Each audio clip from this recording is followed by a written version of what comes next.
Welcome, everyone. This is episode 23 of the TZE, the Zion Experience, and we're glad to have you. We've got a special guest today that we're very excited to talk to.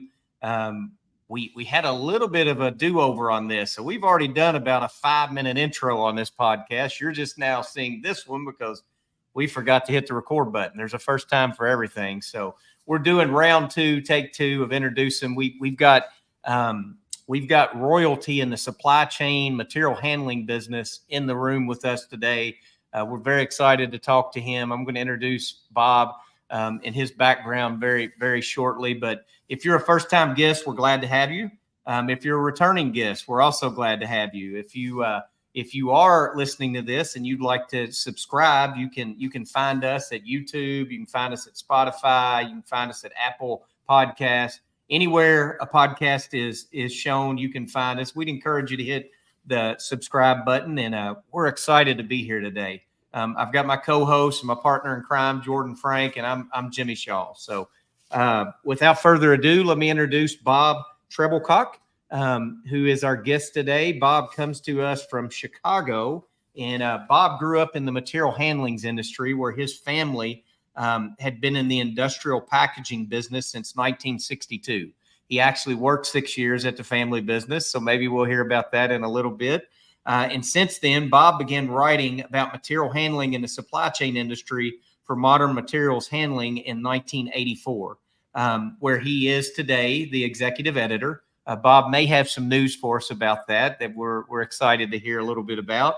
And then he was also the editorial director of Supply Chain Management Review for almost 10 years. And he launched the Next Gen Supply Chain Conference in 2019. And then Bob and his wife, like I said, live in Chicago. So Bob and Jordan and I all met last year as part of the Next Gen Conference. We were one of the sponsors. It's a really great event. One of the things that Zion continues to sponsor. We're sponsoring again this year, Bob, and got some. We brought in one of our strategic partners to help with it, and it was just a fabulous event. But I had always seen Bob's work. So if you've ever seen a Modern Materials Handling magazine and you've seen the cover story or the systems report, Bob is the guy that wrote those for several years. And Bob can tell us and fill more in on that. But I always enjoyed reading those pieces, seeing what other people in the industry are doing.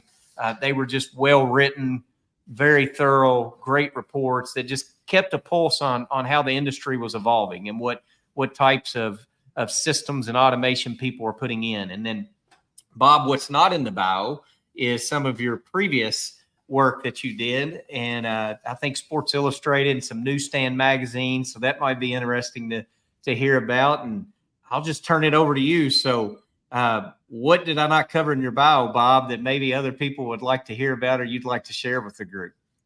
Well, actually, I think you covered it pretty well. And by the way, you nailed Trebilcock. So that's always a good sign. We practiced it, everybody. Right, Bob? We practiced the original introduction, but you did it just fine there. So, no, I think you pretty much covered it. I started my career I'd always wanted to write. So, like, I got out of college thinking that I wanted to be a writer. And I got out of college in 1977, where you still went to the newspaper for the want ads. There was no, internet and things like that. There was no want ad that said writer, we'll pay you, $100 an article or something. And so the first 6 years, as you'd mentioned, out of college, my family's in the pallet business. And, if you go to an NWPCA meeting, that's the National Wooden Pallet and Container Association meeting, we're known as the Trebilcock Mafia because back in the day, there were multiple Trebilcock pallet companies. My father had one. My oldest cousin had one. My dad and my oldest cousin had a third together. There's been some, like my dad passed away, and my dad's company and my part of my cousin's company were rolled into a company run by one of my younger cousins. My oldest cousin's company's still around. So there's been a little bit of realignment, but I started out my first 3 years out of college. I worked in a pallet plant, sawmill and pallet plant. So I was, learned how to cut logs and build pallets and drive a lift truck and a loader out in the yard to take take logs to load up the sawmill, and eventually ran the pallet plant. And then I spent 3 years, went into the office back. I grew up in Northeast Ohio, went into the office back, where I grew up. I started out as a buyer, working with a salesman. And then I spent 1 year working as a buyer for our salesman in the Chicago, St. Louis area.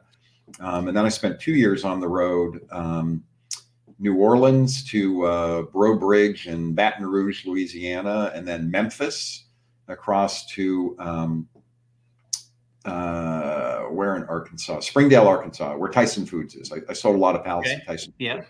I was a salesman for 3 years. During that period, I started freelancing magazine pieces.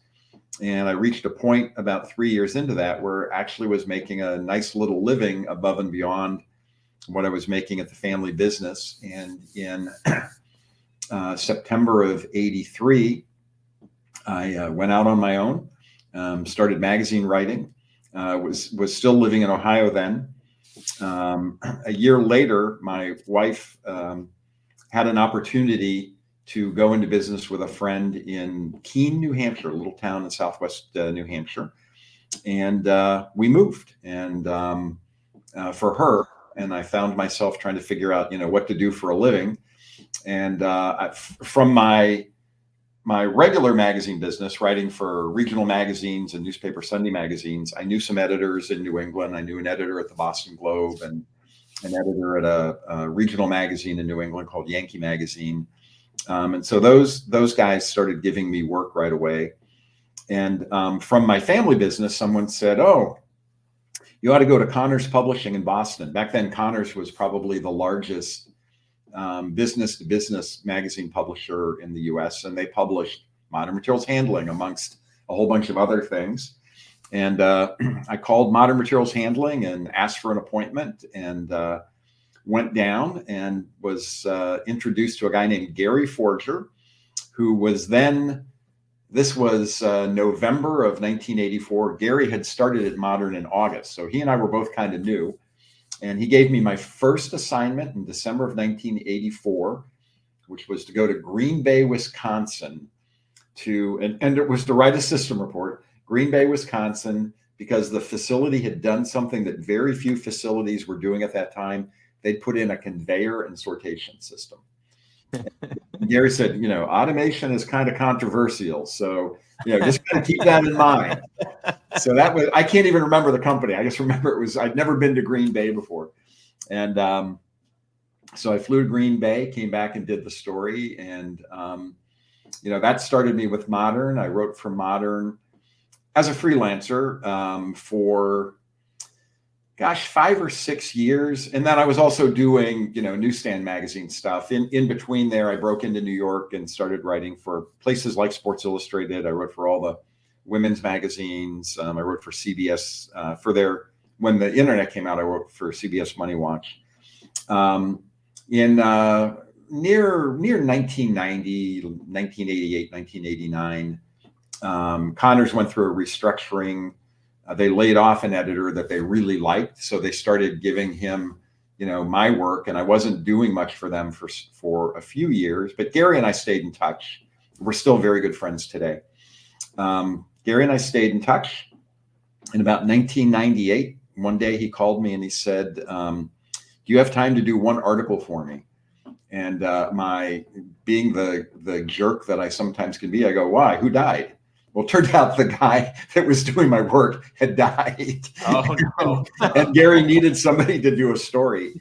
And he goes, "Will you do, one story for me?" And I said, "Yeah, sure." And when I got that one done, he said, "There's this new technology that people are talking about and don't really understand. It's called a WMS. And I'd like you to do a series of warehouse management, a series on warehouse management software systems." And he goes, "I'm going to introduce you to a guy named John Hill." Now, your listeners may not be familiar, but John is and he's still a living legend. John is a legend in our industry. He ran a company called Logisticon, which was the first commercial WMS business. And also just like a wonderful guy. And he said, John knows everything there is to know about WMS systems. He's going to be your mentor on this. And, John taught me enough that I didn't embarrass myself in that series of 4 articles. He also became, both a friend and a mentor to me through my whole, career over the last, my career in material handling and supply chain over the last, that was like 26 years ago. And, so originally it was, would you do 1 article? And then it was, would you do 4 articles? And then it just started like 1 article after another. It was still just kind of the 20-30% of my work back then. Most of my work back then was still in New York with, magazines you pick up in the newsstand. I had about a 5-year career where I wrote for TV Movies of the Week. That was kind of fun. And then in the 2000s, I really started writing about technology a lot for modern materials handling, and got to be kind of at the forefront of things that we take for granted now, but we're really developing then: warehouse management systems, labor management systems, inventory visibility and event management, RFID, when Walmart did the RFID mandate. Voice was still, we take voice for granted now, but not that long ago, 15 years ago, voice was still kind of it doesn't work real well, it's expensive, and now robotics. So I got to see a lot of that. Fast forward 2013, Brian Cirillo, our CEO, and Mike Levins, who's the group editorial director, approached me because the founder of Supply Chain Management Review was ready to retire. His name was Frank Quinn. And they offered me the job to take over Supply Chain Management Review from Frank. It was a unique, I'd been a gun for hire since, 1983. Never been on staff, but it was a unique opportunity to take over a magazine that had a lot of respect and to take it over from the founder, to be the second editor. My goal was like, don't screw this up, really, because Frank had really built a great property. And at the time I was 57 and had been doing what I was doing for a long time. And I thought this would be a great way to end my career. So I took the job at Supply Chain Management Review. I was still doing modern materials handling. I was the executive editor at that point, and took on SCMR. That was 2013. And then, as you mentioned, in 2019, Brian came to me and said, let's do a conference. And we launched Next Gen. And I think we've built it into, it's a little event. It's a little event by design, but we get a great high level audience and, high level presenters. I mean, I get VPs from companies like Procter & Gamble and Hewlett Packard and GM and J&J and GE Appliances. We've been very, very fortunate with that. So that's kind of like what I've done in a nutshell. That's amazing. I can't imagine what you've seen when you say, there's certainly different people. There's probably people that have been in the industry a long time that can remember when conveyor was introduced. Yes, they can remember. We lost Jordan, his video, but they can remember when conveyor was introduced. I've only been in the industry about 25 years. It feels like a long time, but it's really not. I started my career in 2000. I graduated in 99 from high school and began work in 1999 at UPS, was part of UPS opening what today is Worldport. And so I feel like I can look back and have some storytelling moments, but your moments are probably way, way better than mine. And I've got 2 questions. One is totally. Jimmy, I wanted to add on to that really quick. Yeah. Just around the background, and sorry, it's definitely springtime. My seasonal allergies are just going crazy. I had to blow my nose real quick. That's why I figured you guys didn't want to see me doing that. That's why. But I agree with you, Jimmy. Just to speak on the experience, because for me, when I came into the industry, which has been about 10 years now, for me, it was really the evolution of the goods to person robotics. It's really been my kind of change in my career.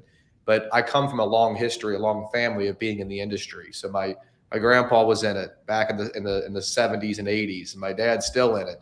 but he started back in the 80s and 90s. So talking to those two guys around the different things that they've seen over the course of their career. My grandpa, you talk about AutoCAD, they're just, he didn't use AutoCAD. He was in his office, he had a paper, it was a different time, but they'd go up and they'd sell locally, a little chain conveyor or whatever it may be, things that I don't know anymore. So I think it's pretty cool, Bob, from your perspective of thinking about the article in Green Bay, Wisconsin, conveyor and sortation.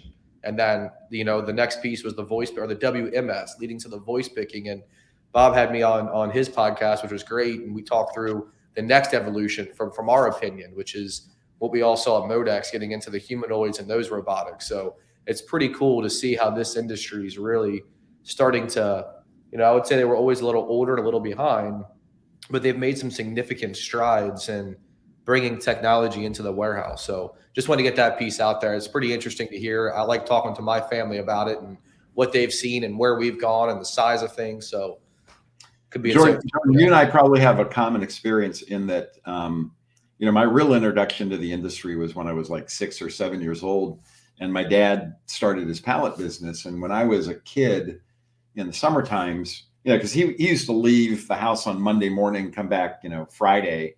It would be on sales calls in, Buffalo and Erie and Cleveland and Wheeling, West Virginia and Fort Wayne, Indiana. And in the summers, he would take my younger brother and I, on sales trips with him. I can still remember visiting the Borg Warner Auto Parts plant in North Tonawanda, because if we went to Buffalo, he liked to end the trip in Buffalo on Thursday, and we drive over the bridge to Niagara Falls. And my younger brother and I love Niagara Falls, but I grew up, touring America through factories, right? Yep. Because that's how we spend time with my dad. Yeah, my experience, I also worked over the summers when I was a kid, and I remember I would be greasing motors. We used to do our own field wiring. So I was at a place called Hubert, and we were pulling field wiring, and I was a little kid, so I got to do all the work. And I sat there and said, I don't know who would ever want to be in this industry, but things have changed. So then you needed a job. That's right. That's exactly right. It seems like 40 years feels like a long time, but in terms of just the time that it is, think about the progression of the industry, and really that's 4 decades of how much it's evolved from conveyor being introduced. And then you had the WMS, and then you had conveyor taking it to the next level. You had voice tapped on, then you had really high speed sortation. And it's always kind of a chase of, can the hardware outperform the software? Is the software caught up to the hardware? And it's always this evolution, it feels like. And now we all were at Modex last week, and you just see some of the technologies and some of the next evolution. And then this week, all the rage is, I'm going to pronounce the name wrong, but it's NVIDIA, I think, the chip maker. And yeah, right. The 3 humanoid companies in the US that, Agility, Apptronic, and Figure AI, and just the excitement behind them. And no one really knows where they're going to be in the future, but they know it's coming at us. And I had a professor so I studied, Bob, and then I'll get back on track. I studied industrial engineering at the University of Louisville. That's what my piece of paper says I have a degree in. And he's always shown us a curve of the exponential rate of learning. And he said at some point, you have this, you think about humankind, and you think about history of how you've learned and just the natural evolution. And then you have these bumps, the iPhone moments, right? And then now it's going to be AI, and how exponential the learning goes up and how fast things change. And you think if you really break down the last 100 years of how far technology's advanced and how far as a human race we've advanced. I mean, what are we, 2024, 1924, think about where we were, the vehicles we were driving, and what we've got today. So it's pretty astounding. And I'm kind of nostalgic about that. I could sit on and talk with you for 40 minutes about, tell me what the 90s looked like, Bob. I'd love to hear about that. But here's something I think that may be interesting is this is what my mind does, Bob, is when you're sitting talking about a writer, I'm like, you talk, there's not really a job that says, hey, I hiring for a writer. That's not how you go and you found yourself in the career you're in. But I think about, it's like, how much has writing changed from 1984 to 2024. So I came into the professional industry when like emails were a thing. I remember in high school when the internet came on, and how internet and computers were just slowly making it into high school. But for you, Bob, like in 1984, how do you go about writing an article to versus today? And just walk us through a little bit of that and tell us, like, how much has that changed and how did you evolve with it as it changed? Well, to be honest, the actual what you do to put a piece together really has not changed. You know, you're still your first job as a writer is just to talk to a lot of people and, you know, learn stuff, and then figure out how to structure it. And you know, that part of it is no different today than it was, you know, the first article I wrote in college, you know, or the first short story I wrote in college. The technology changed, but even that, you know, I went from a typewriter to, you know, an IBM computer when your desktop computers came out. And for me, that was like 1985. The biggest change, frankly, was how you communicated with an editor, meaning, you know, early on, everything was on the phone. And when I wrote a story, I had to mail it, you know, to New York, or I had to mail it to Boston, or mail it to Washington, you know, wherever the magazine was published. And then the next movement was fax machines. You know, my first fax machine was $1,000, but all of a sudden now I could fax a story in. And then FedEx came out, and you know, you could FedEx something, you know, overnight to New York, and then ultimately with email, you could, you know, do an attachment, you know, and email a story. And so it was that part, but the actual act of writing a story, I mean, for me, is no different today than when I first started writing when I first started writing professionally. Back around 1980, I was still working, you know, in the family business, and it's still just, you know, finding. You know, my joke is I don't know anything, but I know a guy who knows something, and it's always, you know, my whole career is finding a guy that knows something, or, you know, finding a gal that knows something. That's pretty awesome. So tell us, like the system report. I think a lot of our listeners that hear this, they're gonna, if you don't know it, if you've ever looked at a modern material handling magazine and you've seen the system report, which is the front cover, the cover story, some might call it. How do you go about? So just talk us through, like, what's the process of how a systems report comes to life, Bob? How long does it take? You know, how do you just go about putting the structure of it together? And because they're fascinating articles, and they're very well written. I think they tell a really good story. They show some of our customers that we've worked with in the past, like the Gap's been featured. There's other companies that we've worked with. They're just doing some amazing systems. But how does that, maybe talk to the audience of, like, how does that come together? How long is it? What's the process? So the system reports, we try to tell the end-to-end story of a warehouse or distribution center, typically focused around a project, and that project is typically focused around technology. And, you know, like, I could do an auto store facility every month. We try to vary what is the technology we're focusing on, and we try to be cognizant that there's still a whole lot of people who are picking to a cart or picking to a pallet, but still trying to improve their operations. So we'll try and cover, like, very high levels of automation, but also, you know, simple warehouses, because that's a lot of our readership. I get them in one of two ways. Either, you know, a solution provider or a systems integrator, like yourself, will come to us and say, hey, I just did a project with company X, and we're really proud of that project. And they're willing to tell their story.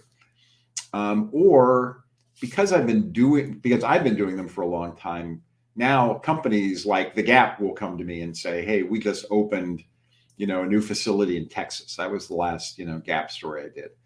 Or Southern Wine and Spirits, who I've written about, now Southern Glazers, I've written about a lot. Like, you know, hey, Bob, we just did this new facility that we're pretty proud of. Are you interested in talking to us? So the hardest part, frankly, is getting companies willing to tell their story. Once that then it's kind of easy. I mean, I typically do, now that I live in Chicago and not in New Hampshire, there's a lot of facilities in Chicago. So I have visited a number of the facilities that I've written about, in the last year and a half since I've been moving here, since I moved here. But otherwise, I typically do them by phone. It's like a 90-minute interview. I create, a list of questions in advance. I've done this enough times that I kind of, I'll talk, like if it was your customer, I'll do a like 20-minute, 30-minute call with you guys, just so I'm not spinning the customer's wheels, asking a lot of basic questions, right?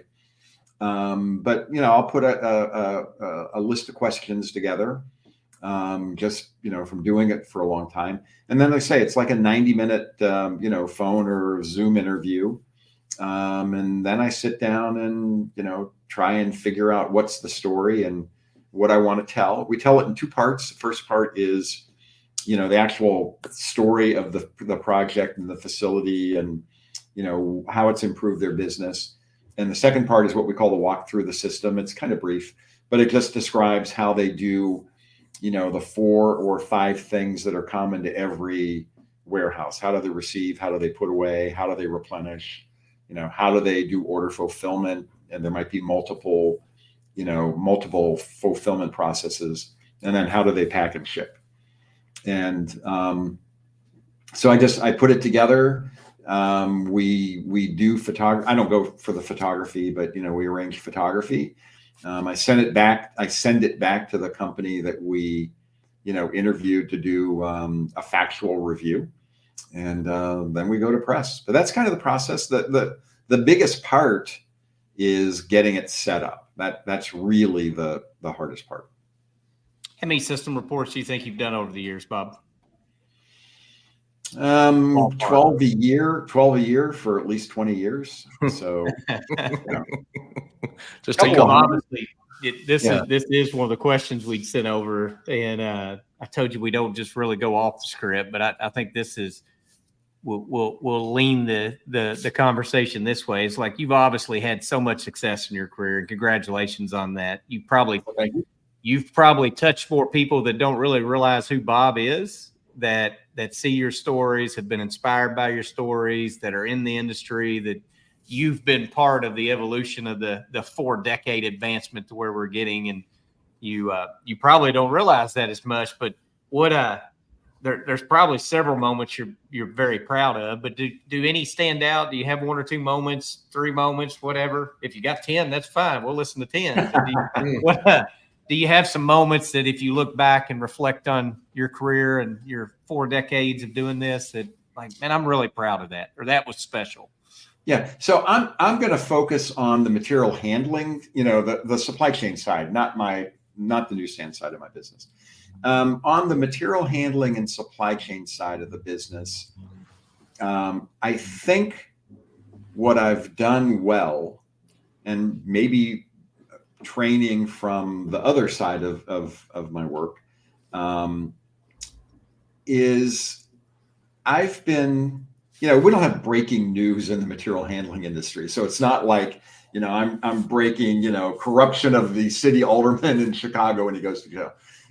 In the material handling industry, things develop, and I'm kind of proud that either myself or my team at Modern, like we were the first to write about.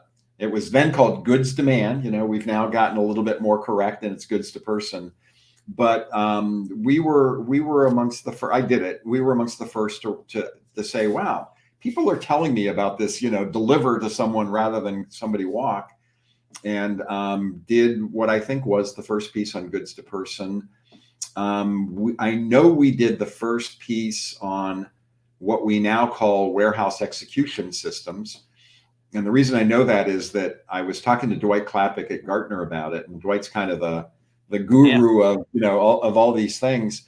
And I said, Dwight, do we need a new acronym for this? Because it's not really WMS. And he goes, no, I don't think we need a new acronym. We got too many acronyms. And he called me back a couple of minutes later, goes, Bob, let's call it a WES.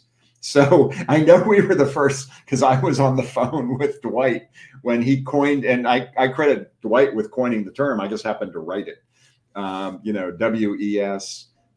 We were the first to write about micro fulfillment for grocery. I don't know that it's gone anywhere, but we did the first micro fulfillment article. And I do think that we blazed the trail around robotics in the supply chain. I mean, I started writing about robotics back. Heck, I wrote about Locust before Locust was Locust, when it was still part of Quiet Logistics. That was like 2015. I went down to Quiet's facility to see what they were working on. So I mean, I think we did a good job of connecting the dots. Talking to a lot of people, and somebody goes, "Hey, did you hear about this, or did you hear about that?" And calling that person and saying, "Oh, tell me about it," and then turning it into content. And I think that's what I'm probably most proud of in terms of the work I did at Modern. Well, I think just a quick comment on that, Bob. I mean, I think you think about those 4 topics you just mentioned: goods to man, goods to person, WES, micro fulfillment, and locus. And you talk about 4 terms that are known extremely well across the industry. Those would be the 4. So that's pretty powerful. I mean, I can remember when WES came out and we read about it, and it caused a whole bunch of confusion. So for a lot of years, we had to educate people on WES, WCS, WMS. Chuck, who's we still are. I think we still are, but we still are, absolutely. Yeah. Chuck, who's one of our other co-founders, he's got CCS, conveyor control system. So we just like acronyms, right? But I think the point to that is it's pretty powerful. You do it very humbly, but it's very powerful that you were one of the trailblazers of really bringing that technology terminology to the industry. So I think it's just another kind of quiver in your hat of just the impact you've had through the industry, through the writing you've done. It's something that I respect and admire. So pretty cool stuff. Well, thank you. No, it's been, it's funny when I took the job in 2013 on Supply Chain Management Review, I had been, writing in New York and writing in Los Angeles, and I'd had some successes. But I kind of felt like I was at a place in my life where it felt like coming home. Again, my family's still in the pallet industry. When I go to family reunions, they're often, around something going on. I'm not part of the family business at all. I don't have any stake, but it's often, related to something, around the family business. And so in some respects, it felt a little bit like being back in the family business, even if I'm not in the family business. I would agree with Jordan, Bob. I think you said it very humbly, but just the fact that, again, I told you I'm kind of nostalgic in nature. I like to look back, and oftentimes things happen and they become tribal knowledge that you don't really know where they came from. But the fact that you've been part of, introducing the world really to goods to person, to warehouse execution system, to the locus robotics and just micro fulfillment, which I think is still developing. That's certainly a term that's out, and there's still, I think the industry's figuring that out. It's like, that's pretty special. That's something to be super proud of. Right. Well, let's turn to this. I think you got some big news as well. So March the 29th, is a pretty important date to you, I think, this year, and 40 years into it. Do you want to maybe share with the listeners of what's happening with Bob March the 29th? This has been the slowest retirement known to man, because I first announced my retirement November 1st, 2021. But March 29th is my 68th birthday, and my last day working for Peerless, and hopefully my last day working. So I'm not looking for another gig. But yeah, no, I'm gonna retire at the end of the month. So it's been I was on a trip with our CEO in November of 2021, and at dinner on that Monday night, I said, can we talk about my future? And Brian always would have this slip of paper in his suit jacket. He goes, "I've got your 15-year contract right now." And I was like, I'm not working until I'm 81. I'm just telling you, And we had a great chat. He kept pouring wine in my glass, I think, thinking if he liquored me up, I would change my mind. Well, he got another 3 years out of you almost. He got another solid 2.5, 4 years out of you. So good for Brian. Exactly. Yeah, he kept finding reasons for me to stick around, but you know, it's time. You reach a point where you realize, you know, that for me anyway, that the drive to get up every morning and sit down and write. I've done what I set out to do, and it's time to do something else. Well, I'll say from our end and from Zion Solutions Group, just one, we thank you for you spending some time with us. I'm honored. We never take that for granted. So thank you for spending time with us on this, and just happy early birthday and a well-deserved retirement. I've only known you, Bob. I guess we really met each other less than a year now. But one of the things I love the most about this industry is just the people you get to meet and the relationships you get to build. And I'm a people person. I'll talk to anybody. I like to meet a lot of people, and just you're just, I would describe you as somebody that's very humble. That you've left your touch. You've made a significant, I'm going blank on the word I want to use here, but impact, significant impact. Thank you. It was right there, Bob. I told you the country. I get it.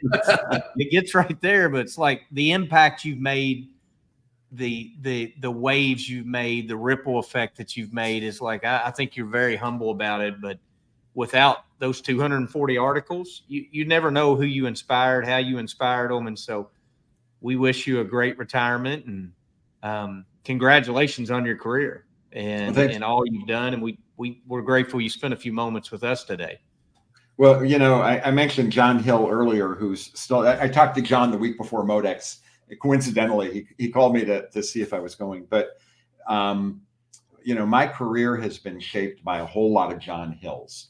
And I mean, I could go on and on and on of the number of John Hill, Greg Cronin. I mean, there are just so many guys who, you know, were senior level people in our industry who took the time to talk to me, to reach out to me when something new was coming, and to, you know, help me understand this industry. Because, you know, my joke, but it's true, is, you know, I was an English major, not an engineer. I had the advantage of having grown up around the industry. And although, you know, it was a pallet plant that was my, you know, introduction to manufacturing, I learned about manufacturing and processes and things, you know, on the job, and then, you know, toured a lot of factories as a sales guy selling pallets. But really, you know, I've just been fortunate that a whole lot of people in our industry, you know, I could go on and on and on naming names, really took the time to work with me and help me to understand the industry, so that when I wrote about it, you know, I sounded informed and could really help the reader. And at Modern, I mean, our job at any of, not just Modern, any of my competitors, our job is to educate the reader, you know. So I've been very, very fortunate. Yeah, I think you put it best. One of the things, if you had a recommendation for somebody getting into the industry, we always try to ask that question. I think you just said it. When you had the experience, when you had the time, take the time to pass it along to others. Take the time to listen. Take the time to stop. And so many people have poured in to me over 25 years. I can't imagine the people have poured into you over 40. And then, Bob, when I asked to talk to you, you gave me that time. So I was grateful for that, just like today. So we're just humans helping other humans. That's what Chuck says all the time. And it's really, at the end of the day, that's what else do you have in this life other than just being a good neighbor, doing the right thing, and passing along the blessings and the gifts that you have, and making time for other people. So any final comments from Jordan? You got anything? And if not, we'll let Bob wrap up. And no, I just appreciate it. It's always a pleasure talking to you. I'm glad we got to talk a couple of different times, and wish you nothing but success in retirement. I hope you get those guitars out behind you and you play those, and look forward to seeing you in your next venture as a lead guitarist in that band, whatever that may be. Well, I enrolled in a music school here in Chicago, so I've been in fact, I had class last night. So awesome. That's awesome. Yeah, so great. Well, no, I listen, I appreciate being on. I really appreciate, you guys gave a wonderful shout out to Next Gen. We appreciated your support last year. And I know from Elena, the, listeners won't know that you guys are going to be back.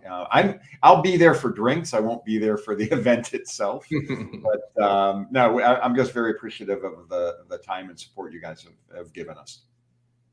Well, it's back at you. So thank you very much. We greatly appreciate it. Thanks for the few minutes you spent with us. And what's your wife's name?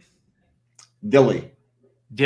And Dilly. we wish you and Dilly nothing but success and enjoy retirement. You certainly earned it. So well, thank you. I'm sure we'll see you around. And when we do, stop and just say hi, give a hug, give a handshake. And we wish you all success and you enjoy it. So we'll do it. Great. Thank you very much, Bob.